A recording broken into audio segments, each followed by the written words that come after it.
மனம் கவர்ந்த பாடல்கள் அடங்கிய கீபேட் கார்வா மொபைல். விக்ரமோட உயிருக்கு ஆதிகேசவனால எதுவும் பிரச்சனைகள் வந்துருமோ அப்படின்னு இனியா ரொம்பவே பயந்துட்டு இருக்காங்க.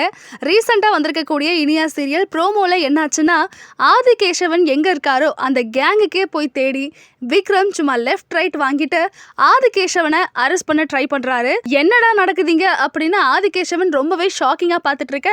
அது எப்படி, என்ன நீ அடிச்சு கொண்டு போய் இழுத்துட்டு போவியா, இது எல்லாமுமே நான் உனக்கு வச்ச ஸ்கெட்ச் அப்படின்னு சொல்லும்போது ஆதிகேசவனுக்கு ஒண்ணுமே புரியல.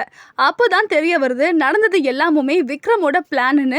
இன்னொரு பக்கம் வீட்டில் விக்ரமுக்கு நல்லபடியாக கல்யாணம் பண்ணி வைக்கணும் அப்படின்னு பேசிக்கிட்டு இருக்காரு நல்ல சிவம். இதை ஃபோனில் கேட்டுட்டு இருக்காங்க இனியா. ஆனால் விக்ரமும் ரொம்பவே சைலண்ட்டாக இருக்காரு. இதுக்கப்புறம் என்னாச்சு, விக்ரமுக்கு இன்னொரு கல்யாணம் பண்ணி வைக்கணும் அப்படின்னு நல்ல சிவம் பேசும்போது விக்ரம் சைலண்ட்டாக இருந்ததுக்கான காரணம் என்ன, இதை பற்றியெல்லாம் வரக்கூடிய எபிசோடில் பார்த்து தெரிஞ்சுக்கலாம். நீ என்ன அடிச்சு தூக்கிட்டு வருவ, நான் அமைதியா உன் முன்னாடியே நிப்பேன்னு நினைச்சிய? அது நான் உனக்கு போட்ட ஸ்கெட்ச். எப்படி கூடிய சீக்கிரம் அவனுக்கு ஒரு பொண்ணை பார்த்து கட்டி வைக்கணும். Saregama TV shows Tamil YouTube சேனல்ல லைக் பண்ணுங்க, கமெண்ட் பண்ணுங்க, ஷேர் பண்ணுங்க, சப்ஸ்கிரைப் பண்ணுங்க.